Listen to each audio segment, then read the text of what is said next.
To the millions of people who have been entertained and inspired by Magnificent Obsession, White Banners, Disputed Passage, The Robe, and other famous books by Lloyd C. Douglas, we respectfully submit this series.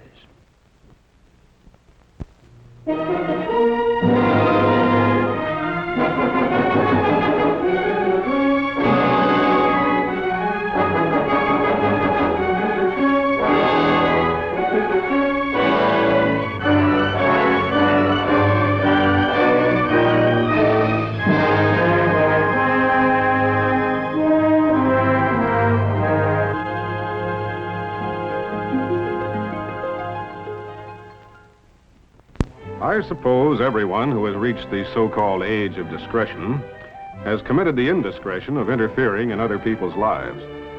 My own most flagrant commission began one evening after dinner in the bachelor apartment of my old classmate, Professor Eric Temple.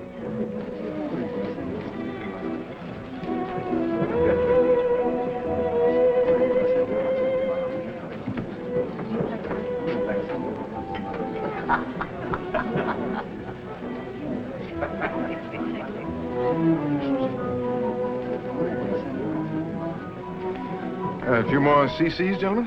Thanks, Professor. Don't mind this coffee maker. I broke my drip machine, swiped this from the lab, and been using it ever since. Well, if I could be sure the contents didn't come from the biochem lab, Larry. Come now. Live dangerously. You only die once. Oh, by the way, have you met Miss Willett over there? Oh, yes.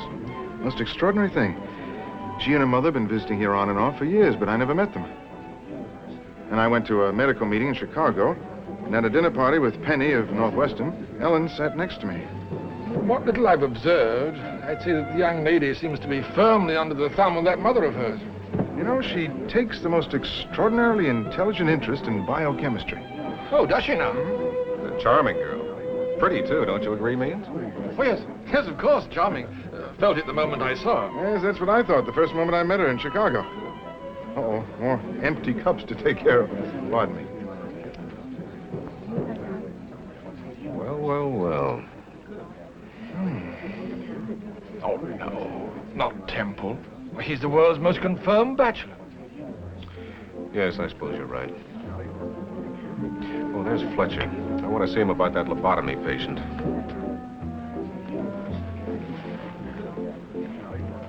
Dr. Means, I've been waiting all evening to have a nice, cozy chat with you.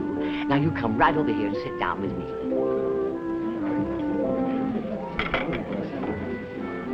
Since then, I've been using the treatment with very good success. One patient's blood count went up... Forgive me, gentlemen. Do you mind if I take Dr. Hudson away from you for a moment? The boss cracks the whip.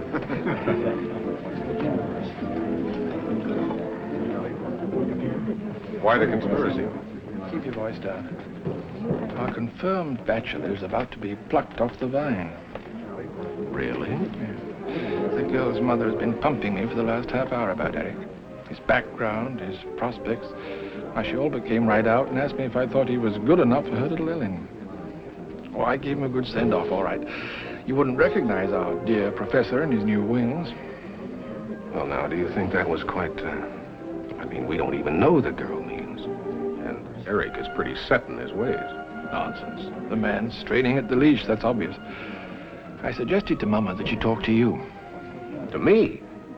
Oh, I see. You want a partner in crime, is that it? Well, that's the least we could do for a friend. And she's waiting for you. You go on over there and do your bit for good old Eric. Mrs. Willett and Ellen, isn't it? Oh, you have room for me? Oh, of course. Please sit down, Dr. Hudson. Well, I think I was talking dull shop when I could have been sitting between two lovely young ladies. Occupational disease, I'm afraid. Well, we never thought you'd notice us with all these brilliant people. Well, if you're referring to Eric, I must confess I always relish the chance to be with him. He's a very stimulating man. Don't you agree, Miss Willett? I certainly do, Dr. Hudson. You know, Doctor, I've wondered, with Professor Temple having his M.D. degree, why he never entered private practice. Well, everybody has to find his own niche, Mrs. Willett. And Eric's doing very well at the university. Well, I don't know, but it seems strange for a doctor to be grubbing along with the, smelly test tubes when he could be out where the rewards are greater. Well, if you mean monetary rewards. I don't mean just that, but he could be out saving lives. I dare say Eric, as a teacher, is saving more lives than a lot of us, Mrs. Willett. Well, I say if this is where he's happy and if it's what he wants, that's enough for me. Yeah. Well, Eric is happy, Mrs. Willett. And he's going places at the university. I wouldn't be surprised to see him head of his department before long. But you do feel he's not suited to private practice? Oh, not at all. No, he's outstanding in every way. He'd be superb at anything he chose to tackle, I'm sure. And so commenced the process of interference, with what seemed at the time the most innocent and well-meaning purpose.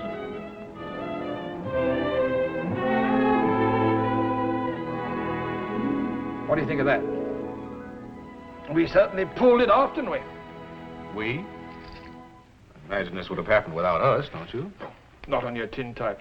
That old battle axe was just about to give Eric the heave-ho when we stepped in. Well, I'd hate to think that I was responsible for Eric taking such a step. No, Wayne, don't Welsh out on me. You're my partner in crime, you know. Besides, marriage will be good for him. Are we interrupting anything? Oh, come in, come in. We were just reading about you. Congratulations. Sit down. Our very best wishes to you both. Well, we wanted to come in sooner and thank you both, since it's really you who brought us together. Yes, Ellen's been telling me how you two built me up. I only hope I can live up to the prospectus. Oh, Cinnamon Bun, you can do anything, can't he, Dr. Hudson? Well, I may have said something like that. And meant it, too. See, Angel Face? Now, you quit running yourself down. Tell him, honey. Tell him our other surprise. Well... Eric's quitting the university. He's going into private practice. Oh? Yes. Yes, we thought... Oh, that is... Well, I've always envied you chaps out here on the firing line, so to speak, meeting real challenges. Make my grubby old test tube seem sort of... Oh, well, you know, sort of sterile, out of the mainstream. Well, now, Temple, this is a surprise. It seems a little drastic, Eric. Are you sure you've given it enough thought? Oh, indeed, yes, Dr. Hudson. Well, Mother, we've talked it over thoroughly. You realize, of course, it takes quite a time for a man to get established in private practice. Well, we thought, that is, Eric thought that he'd like to work here with you in the hospital, being such good friends and all. He could help you and you could help him. I see. It would be a way to break the ice, so to speak. Well, I don't know. You see... Now, see here, Eric. As one of your oldest friends, I'm going to be frank. I'm absolutely opposed to this move. Why, you can't throw away an academic career as though it were an old suit of clothes. Why, Dr. Hudson, you of all people. Well, to be equally frank, I have certain qualms myself. Oh, Poopsie, you can't back out now. Just think of having to tell Mother. Excuse me. Dr. Hudson speaking. Oh, yes, Dr. Phillips. No, I haven't. Well, I'm sure Dr. Means explained our problem to you. We just don't have... hang on a minute. If Phelps is still pushing for that Florida trip, what do you think? Might be a temporary solution? Say, that would be an excellent idea. I'll call you right back, Doctor. Our worries may be over. Eric, when do your end-of-term holidays at the university begin? Today, that's how I could come down here. Good. That gives you 3 clear weeks. Oh, Dr. Phelps of our staff has been wanting to go to Florida to visit his family. It would leave us woefully short-handed in the outpatients clinic. If Dr. Means agrees, you could take his place. You could sort of try your hand before making a definite break.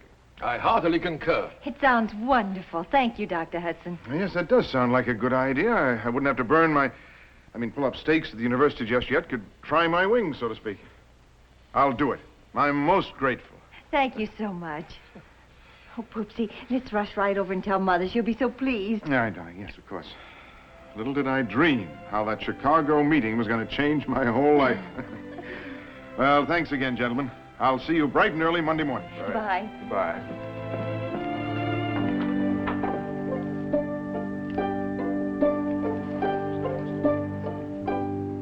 Well, dip me in chlorophyll and smell me for a posy. If it isn't all anti-enzyme temple. I should live to see this day.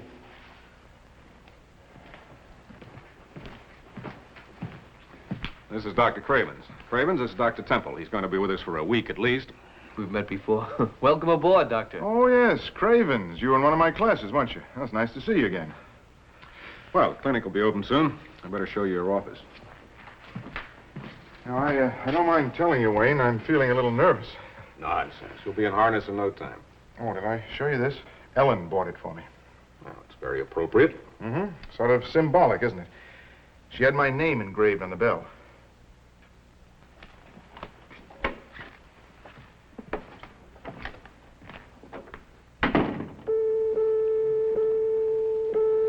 Well, here we go again. Who's first on the chopping block today? Oh, do I have any set appointments? Let's see. You have Mrs. Zanowski at 9.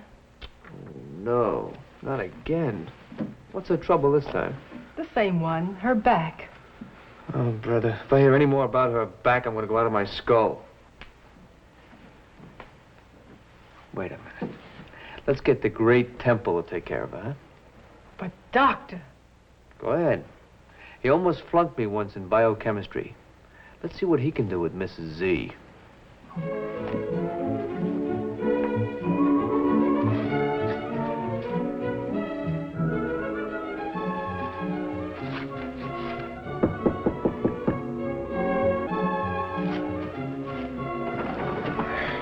Come in.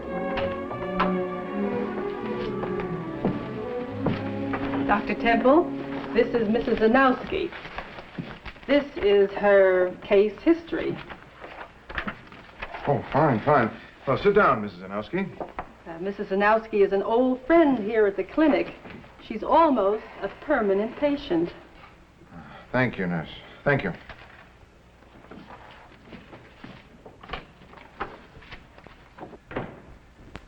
Now then, let's see if we can get to the bottom of this.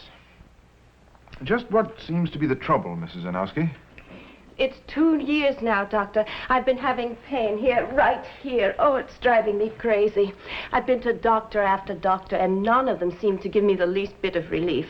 I tell you, they're not worth the powder to blow them up, most of these doctors. But you look like an intelligent man, a man who knows his business. Oh, believe me, Doctor, if you can help me, you'll earn my lifelong gratitude.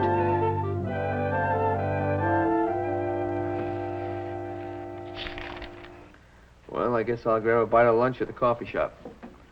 How did Zanowski get along with Temple? She's still in there. She's what? That's fantastic. Yes, Doctor? Very well, Doctor. That was Dr. Temple. He wants her back tomorrow morning. Are you kidding? Looks like our pet nuisance has found herself a pigeon. Oh, boy, wait till this story gets around.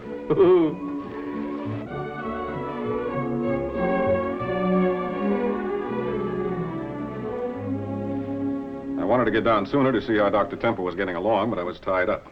Is everything all right? Well, he's still here, Dr. Hudson. Well, he shouldn't see too many patients his first day. This is his second patient. Second? Well, he's been with her since 1:30. He had Mrs. Zanowski all morning. Mrs. Zanowski? Now, why on earth did you give him that woman? Well, it was Dr. Craven's order, sir. Do I hear my name being taken in vain? Now, look here, Cravens. Just what was the idea of playing a trick like that on Temple? Trick? Oh, you mean Mrs. Z? You know perfectly well what I mean. Now, wait a minute, Doctor. Don't jump on me. Everybody else there has seen her and got nowhere. Maybe the mad scientist from University Hill can find out what's causing her backache. Now, let's see, Mr. McKenna. Can you come back tomorrow morning? Oh, wait a minute, I'm sorry. I have an appointment with Mrs. Zanowski in the morning. Well, how about after lunch? You be here at 1 o'clock. Hello, Wayne. Nurse, would you have this typed up, please? And don't forget that Bissell and cardiogram I have scheduled for Mrs. Zanowski in the morning. Yes, Doctor. I'll try to get them scheduled.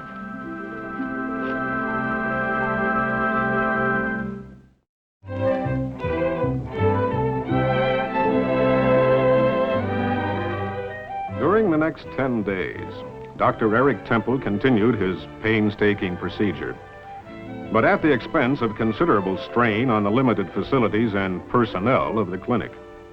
Nurse, didn't Mrs. Zanowski have an appointment this afternoon? Yes, doctor, but she hasn't come in. No, that really is annoying. That's the third appointment she's broken this week. Do you have her phone number? Yes, doctor, I think so. All right, call her. I want to talk to her.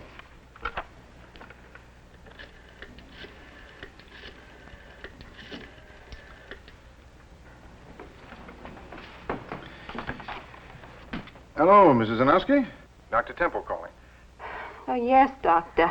Mrs. Zanowski, don't you know you're supposed to be down here at the clinic? I have a spinal tap and a protein metabolism all set up for you. Well, all right, doctor.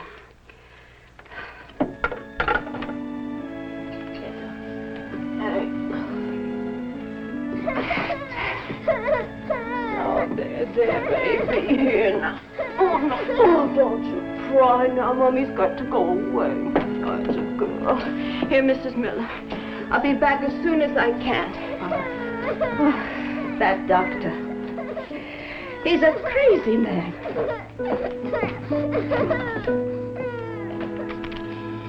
I tell you, Hudson is fantastic.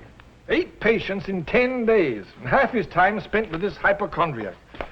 Well, he evidently doesn't believe she is a hypochondriac.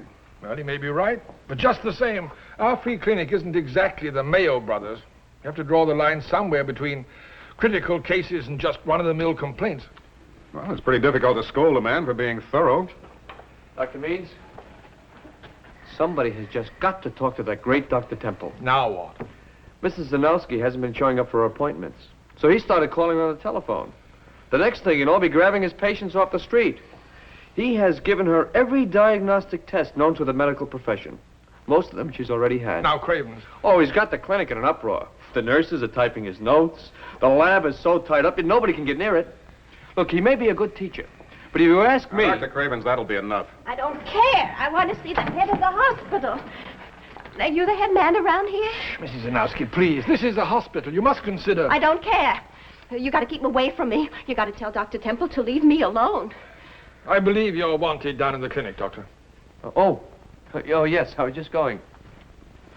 Now, sit down, Mrs. Zanowski. I'm sure Dr. Temple is doing everything he can to help you. He's driving me nuts. Tests and questions, questions and tests till I don't even have time for my housework. My baby cries. My husband complains dinner is late every night. This used to be a nice, friendly hospital. A nice, peaceful place to come once in a while and talk about the trouble in my back. Mrs. Zanowski, I thought I heard your voice. What are you doing here? They're waiting for you down in X-ray right now. I don't want it. I don't want anything more. Mrs. Zanowski has just been telling us, Dr. Temple, that she wants to discontinue treatment. Treatment? I'm not treating anything. I haven't finished the diagnosis yet. Well, diagnosis, then. Oh, that's ridiculous. You want to get rid of your pain, don't you? I don't know. It don't hardly seem worthwhile. So much trouble over such a little backache. I've stood it for years. I can stand it a little longer. I never heard of such nonsense. You know, I should think you'd show a little more cooperation. Now, you march yourself right down to that X-ray room this minute.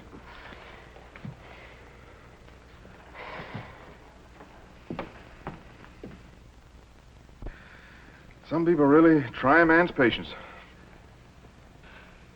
I'd better hurry down after her. She's just as likely as not to run out on me. I'll see you later. Oh, Eric, don't forget you're coming out to my house tonight for dinner. Sort of an engagement celebration. Don't worry, I haven't forgotten. Even if I wanted to, Ellen wouldn't let me. You know, she's very fond of you, Wayne. You too, Means. If it hadn't been for you two, who knows? This whole thing might not have happened.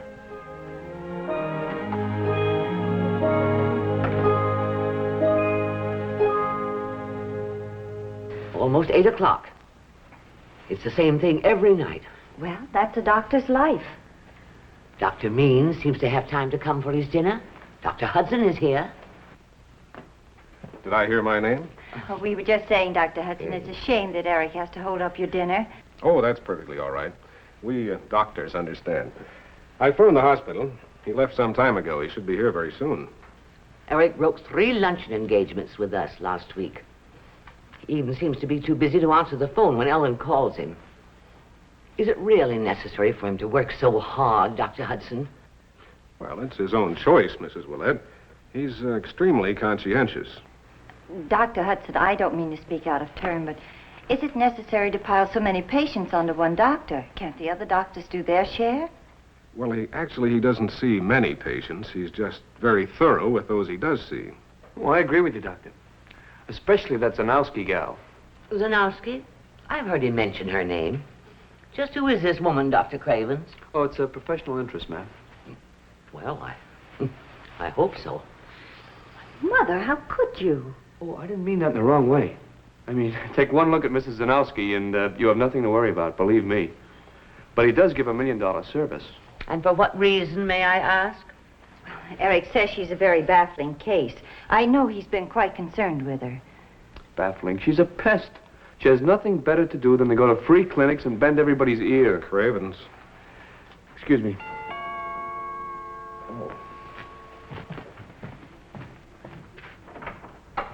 Well, hello, Wayne. How are you? I'm sorry to be so late. Darling, we thought you'd never get here. I missed you. Well, I missed you too, Angel.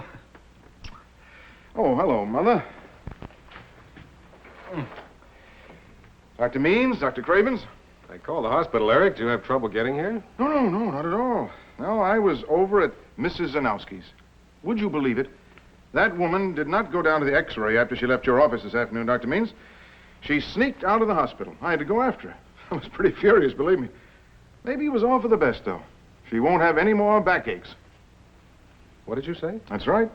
I think we can close her case up for good now. What'd you do? Shoot her? That's pretty good. No, I didn't have to shoot her, Cravens. The whole thing was extraordinary and a wonderful lesson for me. Oh, come on, Eric. You have us all on tenterhooks. What was her trouble?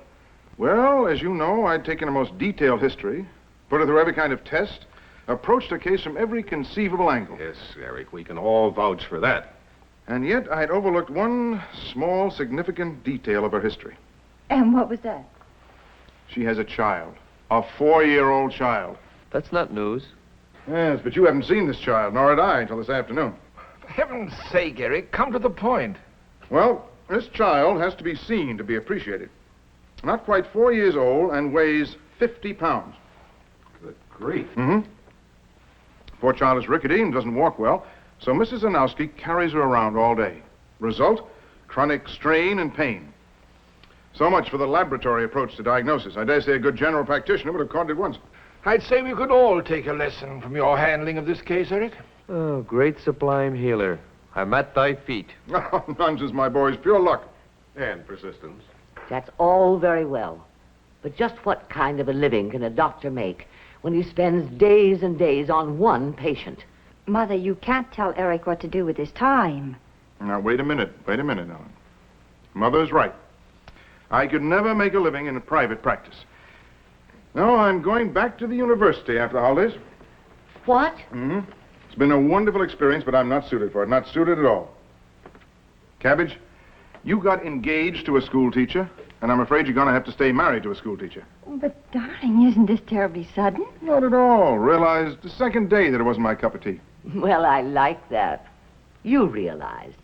And just like that, after one day, you simply throw away a career. Mother, stop that. I will not stop it. If my daughter can't stand up for herself, then I guess I will have to stand up for her. Are you going to stand there and let this man simply quit? After we decided... That's exactly the trouble, Mother. We decided. You decided what Eric should do with his life. Well, it's Eric's life, and he can do with it what he wants. And if he wants to be a ditch digger, it's all right with me. Because I know he'll be the best double-distilled 24-carat ditch digger in the world. That's my girl. But, Eric, dear, if you knew so soon how you felt, then why'd you wait so long to tell me? Why didn't you just say so right away? Well, darling, I couldn't go back to the classes with that poor woman suffering with a backache. Oh, no. Once I'd started her case, I couldn't have slept a single night until I'd gotten to the bottom of her trouble. Well, it seems as though Center Hospital is about to lose a brilliant diagnostician. But I prefer not to lose my housekeeper. Shall we go into dinner before that happens?